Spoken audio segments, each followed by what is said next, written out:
ओम शांति। आज 5 अगस्त 2021 की मुरली में बाबा ने कहा, मीठे बच्चे, बाबा आए हैं तुम्हारी तकदीर जगाने। पावन बनने से ही तकदीर जगेगी। आज की मुरली का प्रश्न है, जिन बच्चों की तकदीर जगी हुई है उनकी निशानी क्या होगी? उत्तर है, वे सुख के देवता होंगे। बेहद के बाप से सुख का वर्षा लेकर सबको सुख देंगे। कभी भी किसी को दुख नहीं दे सकते। वह है व्यास के बच्चे, सच्चे सच्चे सुखदेव। दूसरा, वह 5 विकारों का संन्यास कर सच्चे सच्चे राजयोगी राज ऋषि कहलाते हैं। तीसरा, उनकी अवस्था एक रस रहती है। उन्हें किसी भी बात में रोना नहीं आ सकता। उनके लिए ही कहते हैं मोह जीत। आज की मुरली का गीत है, तकदीर जगाकर आई हूँ। अब सुनते हैं आज की मुरली विस्तार से। ओम शांति।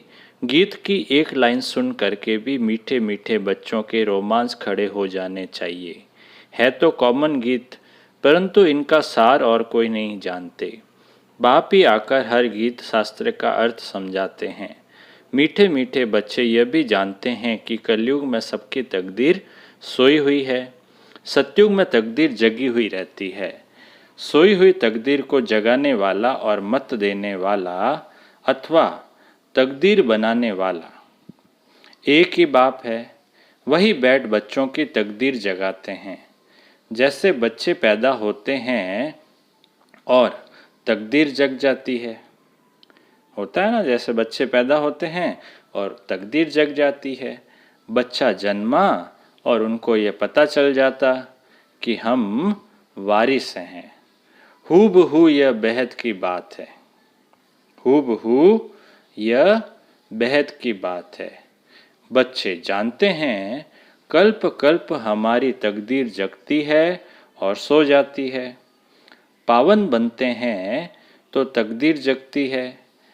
पावन ग्रस्त आश्रम कहा जाता है। पावन ग्रस्त आश्रम कहा जाता है। आश्रम अक्सर पवित्र होता है।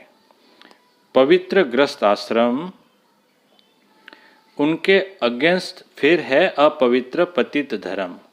आश्रम नहीं कहेंगे। ग्रस्त धर्म तो सबका है ही, जानवरों का भी है। बच्चे तो सब पैदा करते हैं। बच्चे तो सब पैदा करते हैं। जानवर को भी कहेंगे ग्रस्त धर्म में है। अब बच्चे जानते हैं हम स्वर्ग में पवित्र ग्रस्त आश्रम में थे। देवी देवता थे। उन्हों की महिमा भी गाते हैं। सर्वगुण संपन्न तुम खुद भी गाते थे। अभी समझते हो हम मनुष्य से 100 देवता फिर से बन रहे हैं। देवी देवताओं का धर्म है। फिर ब्रह्मा विष्णु शंकर को भी देवता कहते हैं। ब्रह्मा देवताय नमः, विष्णु देवताय नमः। शिव के लिए कहेंगे शिव परमात्माय नमः। तो फर्क हुआ ना। शिव और शंकर को एक कह नहीं सकते। पत्थर बुद्धि थे, अब पारस बुद्धि बन रहे हैं। देवताओं को तो पत्थर बुद्धि नहीं कहेंगे। फिर ड्रामा प्लान अनुसार रावण राज्य होने से उन्हों को भी सीढ़ी उतरनी है। पारस बुद्धि से पत्थर बुद्धि बनना है। सबसे बुद्धिवान बनाने वाला तो एक ही बाप है। तुमको पारस बुद्धि बनाते हैं। तुम यहाँ आते हो किस लिए? पारस बुद्धि बनने। पारसनाथ के भी मंदिर है, वहाँ मेला लगता है, परंतु यह किसको पता नहीं है पारसनाथ कौन है। पारसनाथ कौन है।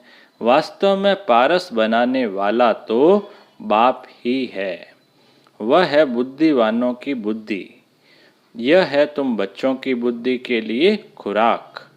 बुद्धि कितना पलटती है। जैसे गाया जाता है, सी नो इविल। अब बंदरों की तो बात नहीं, मनुष्य ही जैसे बंदर मिसल बन जाते हैं। एप्स वन मानुस की मनुष्य से भेंट की जाती है। इसको कहा ही जाता है कांटों का जंगल। कितना एक दो को दुख देते रहते हैं। अभी तुम बच्चों की बुद्धि को खुराक मिल रही है। बेहद का बाप खुराक दे रहे हैं। यह पढ़ाई है, इसको ज्ञान अमृत भी कहते हैं। कोई जल आदि नहीं, आजकल सब चीज़ों को अमृत कह देते हैं। गंगा जल को भी अमृत कहते हैं। देवताओं के पैर धोकर पीते हैं, पानी रखते हैं, उसको भी अमृत की अंजलि समझते हैं। अंजलि जो लेते हैं उसको ऐसे नहीं कहेंगे कि यह पतितों को पावन बनाने वाला है। गंगा जल के लिए कहते हैं पतित पावनी है। कहते भी है मनुष्य मरे तो गंगा जल मुख में हो। दिखाते हैं अर्जुन ने बाण मारा, फिर अमृत जल पिलाया। तुम बच्चों ने कोई बाण आदि नहीं चलाए। एक गांव है जहां बाणों से लड़ाई करते हैं। वहाँ के राजा को ईश्वर का अवतार कहते हैं। बाप कहते हैं ये सब भक्ति मार्ग के गुरु है। सच्चा सच्चा सदगुरु एक ही है। सर्व का सदगति दाता एक है, जो सबको साथ ले जाते हैं। बाप के सिवाय वापस कोई ले नहीं जा सकता। ब्रह्म में लीन हो जाने की भी बात नहीं। ये नाटक बना हुआ है, जो चक्र अनादि फिरता ही रहता है। वर्ल्ड की हिस्ट्री ज्योग्राफी कैसे रिपीट होती है, यह अभी तुम जानते हो। मनुष्य अर्थात आत्माएं अपने बाप रचता को भी नहीं जानती है। जिसको याद भी करते हैं ओ गॉड फादर। हद के बाप को कभी गॉड फादर नहीं कहेंगे। गॉड फादर अक्सर बहुत अदब अर्थात इज्जत से कहते हैं। उनके लिए ही कहते हैं वह पतित पावन, दुख हरता सुख करता है। एक तरफ कहते हैं वह दुख हरता सुख करता है, और फिर कोई दुख होता है, वह बच्चा आदि मर जाता है, तो कह देते ईश्वर ही सुख दुख देता है। ईश्वर ने हमारा बच्चा ले लिया। ये क्या किया? ईश्वर को फिर गालियां देते हैं। कहते भी हैं ईश्वर ने बच्चा दिया है, फिर अगर उसने वापस ले लिया तो तुम रोते क्यों हो? ईश्वर के पास गया ना। सत्युग में कब कोई रोते नहीं है। बाप समझाते हैं रोने की तो कोई दरकार नहीं। आत्मा को अपने हिसाब किताब अनुसार जाकर पाठ बजाना है। ज्ञान न होने के कारण मनुष्य कितना रोते हैं। ज्ञान न होने के कारण मनुष्य कितना रोते हैं, जैसे पागल हो जाते हैं।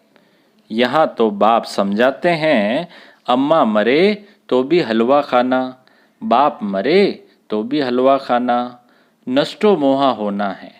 ऐसी अवस्था बच्चों की होनी चाहिए। मोहजीत राजा की कथा भी सुनी है ना। सत्युग में कभी दुख की बात नहीं होती, न कभी अकाले मृत्यु होती है। बच्चे जानते हैं हम काल पर जीत पाते हैं। बाप को महाकाल भी कहते हैं, कालों का काल। तुमको काल पर जीत पानी है, अर्थात काल कब खाता नहीं। काल न आत्मा को न शरीर को खा सकता। आत्मा एक शरीर छोड़ दूसरा लेती है, उसको कहते हैं काल खा गया। बाकी काल कोई चीज़ नहीं है। मनुष्य महिमा गाते रहते हैं, समझते कुछ नहीं। अच्युतम केशवम बाप समझाते हैं यह 5 विकार तुम्हारी बुद्धि को कितना खराब कर देते हैं। इस समय कोई भी बाप को नहीं जानते हैं, इसलिए इनको आर्फन की दुनिया कहा जाता है। आर्फन की दुनिया कहा जाता है। आर्फन मतलब अनाथ। कितना आपस में लड़ते झगड़ते रहते हैं। ये सारी दुनिया बाबा का घर है ना। बाप सारी दुनिया के बच्चों को पति से पावन बनाने आते हैं। आधा कल्प बरोबर पावन दुनिया भी थी।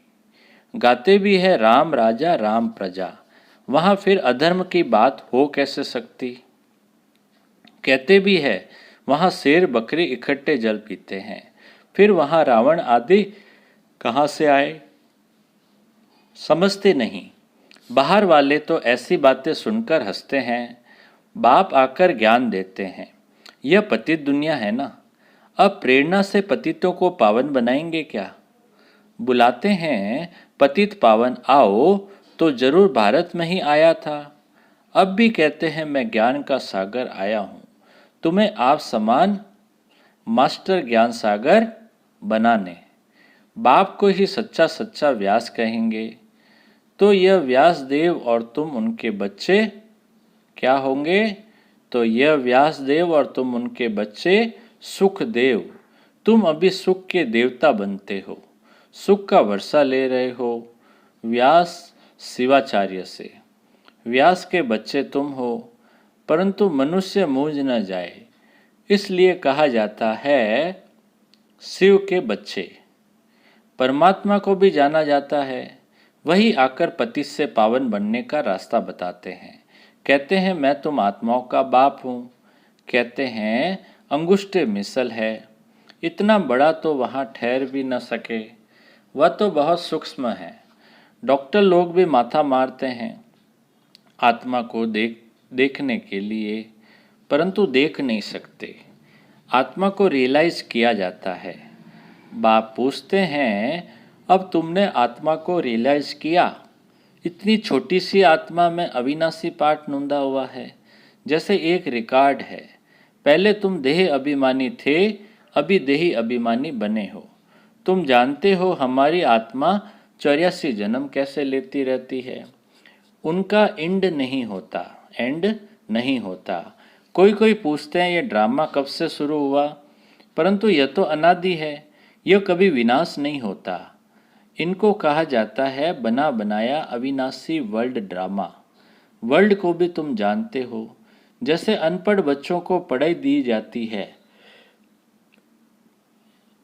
ऐसे बाप तुम बच्चों को पढ़ा रहे हैं। आत्मा ही शरीर द्वारा पढ़ती है। यह है पत्थर बुद्धि के लिए फूड। बुद्धि को समझ मिलती है। तुम बच्चों के लिए ही बाबा ने चित्र बनवाए हैं। बहुत सहज है। त्रिमूर्ति ब्रह्मा विष्णु शंकर। अब ब्रह्मा को त्रिमूर्ति क्यों कहते हैं? देव देव महादेव एक दो के ऊपर रखते हैं, अर्थ कुछ भी नहीं जानते। अब ब्रह्मा कैसे हो सकता, जबकि ब्रह्मा को प्रजापिता कहा जाता है?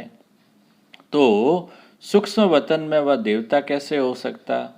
प्रजापिता ब्रह्मा तो यहाँ होना चाहिए। यह बातें कोई भी शास्त्र में है नहीं। बाप कहते हैं मैं इस शरीर में प्रवेश कर इन द्वारा तुमको समझाता हूँ, इनको अपना रथ बनाता हूँ। इनके बहुत जन्मों के अंत के जन्म में मैं आता हूँ। यह भी 5 विकारों का संन्यास करते हैं। संन्यास करने वाले को योगी ऋषि कहा जाता है। अभी तुम राज ऋषि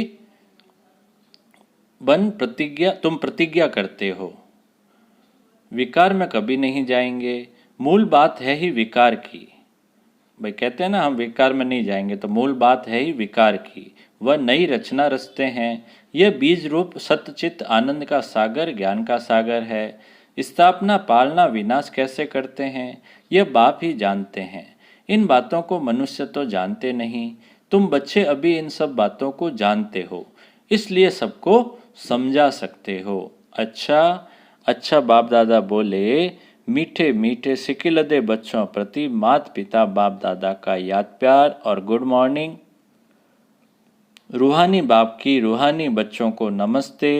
हम रूहानी बच्चों की रूहानी बाप दादा को याद प्यार, गुड मॉर्निंग और नमस्ते नमस्ते नमस्ते। सदा रहेंगे हंसते हंसते, बन जाएंगे फरिश्ते। वाह बाबा वाह, वाह मेरा भाग्य।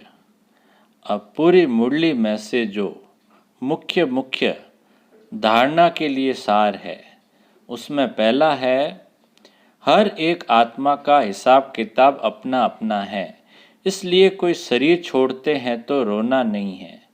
पूरा नष्टो मोहा बनना है। बुद्धि में रहे हमारा तो एक बेहद का बाप, दूसरा ना कोई। दूसरा पॉइंट है 5 विकार जो बुद्धि को खराब करते हैं, उनका त्याग करना है। सुख का देवता बन सबको सुख देना है, किसी को दुख नहीं देना है। अब मीठे बाबा का मीठा मीठा मधुर वरदान, रहम की दृष्टि द्वारा घृणा दृष्टि को समाप्त करने वाले नॉलेजफुल भव। रहम की दृष्टि द्वारा घृणा दृष्टि को समाप्त करने वाले नॉलेजफुल भव। विस्तार है, जो बच्चे एक दो के संस्कारों को जानकर संस्कार परिवर्तन की लगन में रहते हैं, कभी यह नहीं सोचते कि यह तो है ही ऐसे, उन्हें कहेंगे नॉलेजफुल। वे स्वयं को देखते और निर्विघ्न रहते हैं। उनके संस्कार बाप के समान रहम दिल के होते हैं। रहम की दृष्टि घृणा दृष्टि को समाप्त कर देती है। ऐसे रहम दिल बच्चे कभी आपस में खिटखिट नहीं करते, वे सपूत बनकर सबूत देते हैं। स्लोगन: सदा परमात्मा चिंतन करने वाले ही बेफिक्र बादशाह है, उन्हें किसी भी प्रकार की चिंता नहीं हो सकती। सदा परमात्मा चिंतन करने वाले ही बेफिक्र बादशाह है, उन्हें किसी भी प्रकार की चिंता नहीं हो सकती। अच्छा, मातेश्वरी जी के अनमोल महावाक्य। हेडिंग है अखंड ज्योति तत्व साइलेंस लॉज और साकारी दुनिया प्लेग्राउंड। अखंड ज्योति तत्व साइलेंस लॉज और साकारी दुनिया प्लेग्राउंड। आत्माओं का निवास स्थान है अखंड ज्योति महातत्व, जहाँ इस शरीर के पाठ से मुक्त है, अर्थात दुख सुख से न्यारी अवस्था में है, जिसको साइलेंस लॉज भी कहते हैं। और आत्माओं का शरीर सहित पाठ बजाने का स्थान प्लेग्राउंड, यह साकार दुनिया है। तो मुख्य दो दुनिया हैं, एक है निराकारी दुनिया, दूसरी है साकारी दुनिया। दुनिया वाले तो सिर्फ कहने मात्र कहते हैं कि परमात्मा रचता पालन करता है, संहार करता है, खिलाता है, मारता जलवाता भी वही है, तो दुख सुख देने वाला भी वही है। जब कोई को दुख आता है तो कहते हैं प्रभु तेरा भाना मीठा लागे। अब यह है अयथार्थ ज्ञान, क्योंकि यह कोई परमात्मा का काम नहीं है। परमात्मा दुख हरता है, सुख करता नहीं है। जन्म लेना जन्म छोड़ना, दुख सुख भोगना हर एक मनुष्य आत्मा के संस्कार हैं। शारीरिक जन्म देने वाला माता पिता के जो भी कर्म बंधन अनुसार बाप बेटे के संबंध में आता है, उसी रीति आत्माओं का पिता फिर परमात्मा बाप है। वो कैसे बेहद रचना की स्थापना पालना करता है, कैसे वो अपने तीन रूप ब्रह्मा विष्णु शंकर का रचयिता है, फिर इन आकारी रूपों द्वारा देवी सृष्टि की स्थापना, आसुरी दुनिया का विनाश और फिर देवी दुनिया की पालना करवाता है। परमात्मा के ये तीन काम बेहद के हैं, बाकी यह दुख सुख जन्म मरण कर्मों अनुसार होता है। परमात्मा तो क्या है? परमात्मा तो है ही सुखदाता। वो कोई अपने बच्चों को दुख नहीं देता। अच्छा, ओम शांति।